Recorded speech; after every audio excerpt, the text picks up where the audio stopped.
भगवान ने मुस्कुरा करके कहा कि सत्संग जानना चाहिए। यहाँ से तुम पूरब दिशा में जाओ, रास्ते में तुम्हें एक गिरगिट मिलेगा, उससे पूछना कि सत्संग क्या। दूर जब गए तो रास्ते में गिरगिट मिला। बाबा ने कहा कि गिरगिट ये बताओ सत्संग से क्या होता है।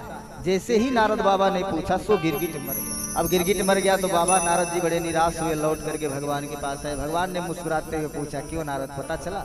बोले हाँ प्रभु, पता चला कि सत्संग करने से व्यक्ति मर जाता है। ऐसा कैसे है? तो मैंने गिरगिट से पूछा, वो तो मर गया। बोले तुम यहाँ से पश्चिम दिशा में जाओ, वहाँ तुम्हें एक तोता मिलेगा, उससे पूछना कि सत्संग क्या होता है। नारद बाबा फिर से तोते से पूछा, तोते सत्संग करने से क्या होता है। जैसे बाबा ने पूछा सो तोता भी मर गया। फिर लौट करके भगवान के पास आए। भगवान ने पूछा क्यों नारद, पता चला? बोले अब तो कन्फर्म हो गया, सत्संग करने से गोविंदा है नमो नमो हो जाएगा। भगवान ने कहा कि ऐसा करो कि तुम यहाँ से उत्तर दिशा में जाओ, एक राजा का पुत्र पैदा हुआ है, उससे जाकर के पूछना कि सत्संग क्या होता है। नारद जी ने कहा कि बाबा प्रभु अब माफ करिए। तो वही दो लोग गए, इस बार तो आपने हमारे भी जाने का काम कर दिया। अब राधा के पुत्र से हम जाकर के पूछे, अगर वो मर गया तब तो हमारी भी कहानी खत्म। जाओ तो पूछो तो सही। नारद बाबा चले गए, उत्सव मन रहा था। नारद बाबा बचते बचाते उस बालक के पास पहुंचे।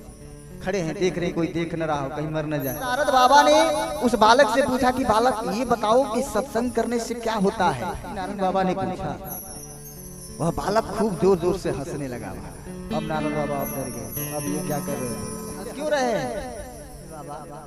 आपने पूछा सत्संग करने से क्या होता है।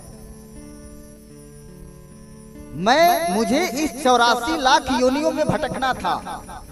गिरगिट का पहले मैंने जन्म पाया था और आप जैसे महान संत का दर्शन हुआ, 2 मिनट आपसे सत्संग हुआ, मेरी गिरगिट की योनि बदल गई और मैं तोता बन गया। फिर मुझे 84 लाख योनियों में ही भटकना था।